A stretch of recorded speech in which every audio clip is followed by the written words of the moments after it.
I never got to meet my great-grandfather, Frank Rush. In fact, no one I know in the family did, since Frank died in 1934.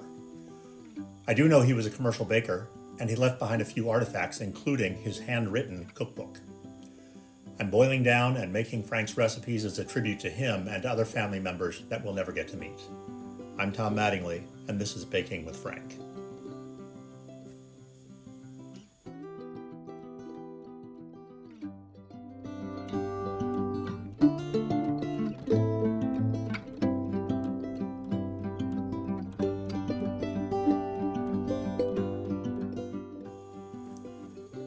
So you know how sometimes things happen.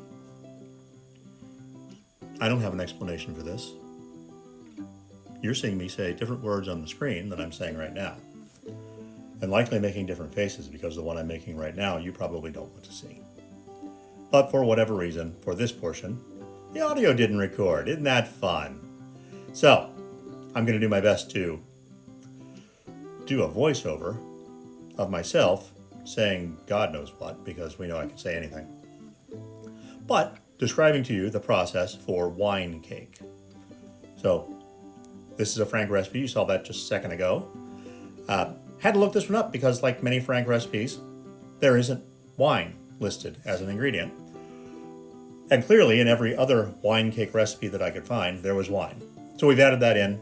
In this case, we're using port, which is something that we grabbed when we were in Portugal a number of years back. And it was great, but not really our thing. But when it calls for a sweet wine, hey, we already had it. So here you see me putting into some creamed butter and sugar, 6 eggs. I had creamed the butter and sugar at the recommendation of some folks that are watching a little longer. So took the time to do that before we came on camera, creamed that for about 5 minutes. And it really did make a difference in at least how the butter looked, butter and sugar looked. So hopefully it makes a difference in the cake. So put those in, get those incorporated really well. And while that's going on, you're also missing the joyous ASMR of the mixer.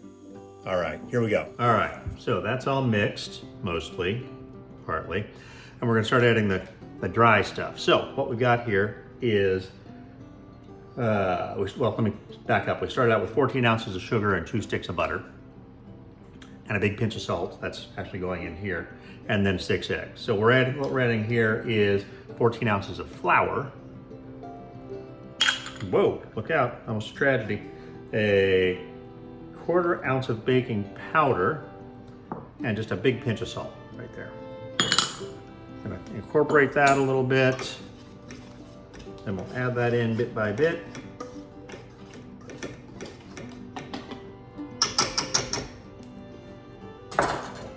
Let's see how she goes.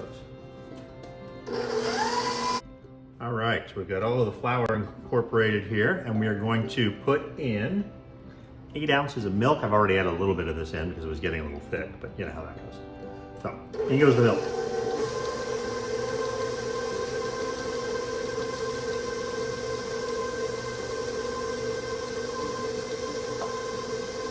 And then, because this is a wine cake, we're going to use wine. But not just any wine, we're going to use port. So, because it's supposed to be sweet, use a sweet wine, right? We had port from a trip to Portugal that's just been hanging out there. Good chance to use that up. So, oh, and also, repping for our dear friends, I think we've done this before, up at Bake Me Happy in Columbus, Ohio, bakemehappygf.com. If you have the opportunity, go check them out. So we're going to measure out a 1.5 cups of port. Yes, a 1.5 cups of port. You heard me right.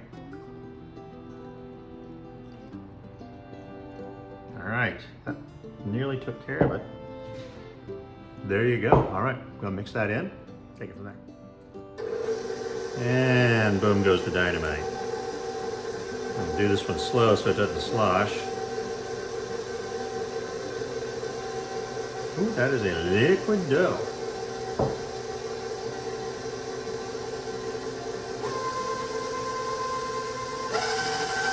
Get her mixed in there pretty good. Smells good.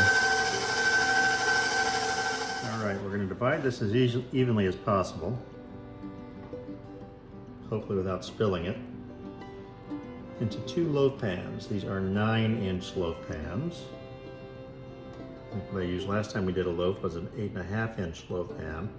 Not sure why I'm sharing that detail with you, but probably just because my life is just that fascinating that I knew you needed to hear it. So, look, there's some butter that didn't really get mixed in. We'll just mix that right there. Who's gonna know? Just you and me and the rest of the internet. We're gonna call this one the buttery one. All right, so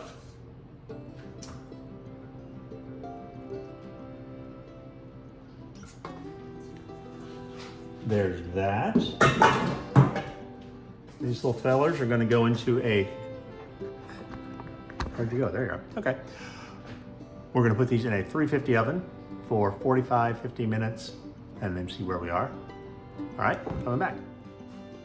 So you know what makes wine better is more wine. So we're gonna do a wine glaze. Well, we're gonna do a port glaze. Something to just, finish it off a little bit. So we're going to, let me show you what we got going on. Got a cup of powdered sugar right there. Gonna make a lot of glaze, I'm gonna tell you that much right now. I hope this is powdered sugar, it's not marked. These turn out to be really salty, we'll know. And then just because this is the bottom of the bottle and I saw little cork shreds in there, we're just gonna strain this out. But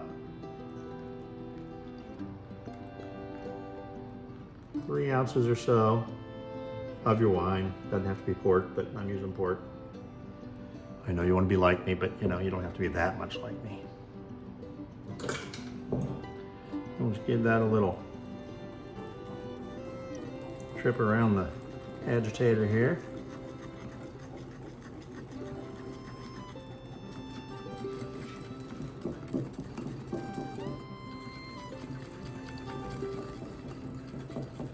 And that, I think, will be delicious. Look at that. All right. So while I'm cleaning up, good chance for you to hit the like and subscribe buttons. Do that now.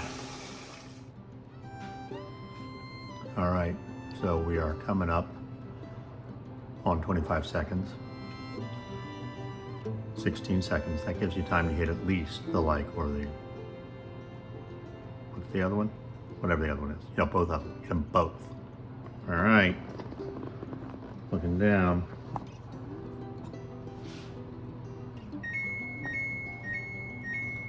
Let me turn that off. We're gonna open that up. Oh, you would not believe the smell there. I hope you can see that because that looks spectacular.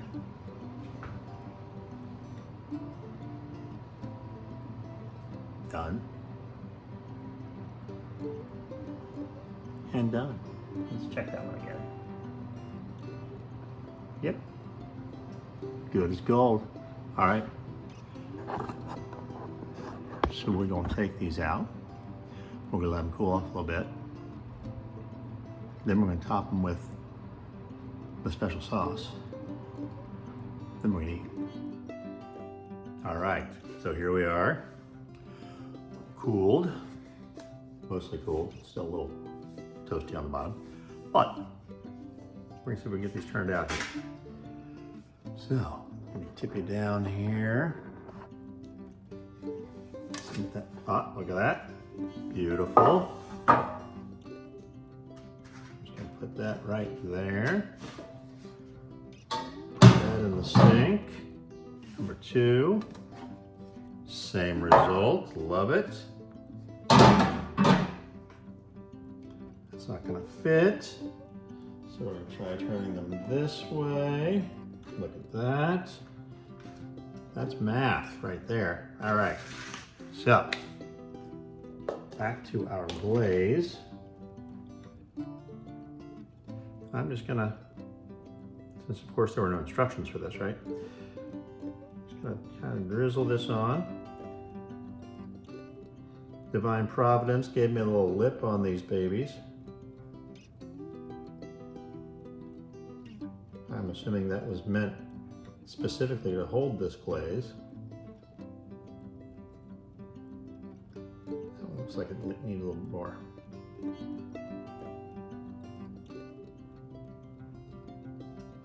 All right, we'll let that soak in and see where we are. So the story goes that this cake is better the second day. So we're here on the second day. So it's very, very moist, which isn't surprising, given the amount of butter and egg and other things and wine. Let's give it a shot.